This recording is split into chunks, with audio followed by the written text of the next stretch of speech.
কিভাবে বুঝবেন যে আপনার মধ্যে অহংকার আছে? একদম ইম্পর্টেন্ট, এটা মনে রাখবেন। আপনি এখনই বুঝতে পারবেন যে আপনার মধ্যে অহংকার আছে কিনা।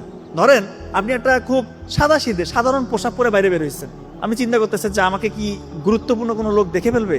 এই যে আপনার একটা সংকোচ বোধ, যে দেখে ফেললে কি হবে, বা দেখেই ফেলছে, আপনার মনের ভিতরে একটা সংকোচ যে ইস, এই ড্রেস আমাকে দেখলো, আপনার মধ্যে অহংকার আছে। একটা মাজলিসে গেছেন, এইরকম একটা মাজলিসে আপনাকে হয়তো বা বসারই জায়গা দেয় নাই, বা পিছনে আপনার বসার জায়গা দিচ্ছে, আপনার মনটা খারাপ হয়ে গেছে যে সামনে বসাইলো না, আপনার মধ্যে অহংকার আছে। আপনি রাস্তা দিয়ে হাঁটতেছেন, আশা করতেছেন যে ওই ব্যক্তিটা আগে আমাকে সালাম দিবে, মানে সে আমাকে একটু সম্মান প্রদর্শন করবে, এই যে একটা ফিলিংস, আপনি ধরে নেবেন আপনার মধ্যে অহংকার, একদম নিশ্চিত অহংকার আছে আপনার।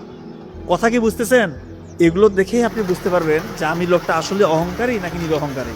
আপনি দেখেন যে আপনি কতটুকু কি আছে। অহংকার থাকলে তার সুনিশ্চিত পতন, আর অহংকার যদি কেউ থাকে সে জান্নাতে যেতে পারবে না। এটা রাসূলুল্লাহ সাল্লাল্লাহু আলাইহি ওয়াসাল্লামের কথা।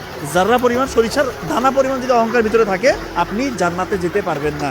কিভাবে বুঝবেন যে আপনার অহংকার আছে?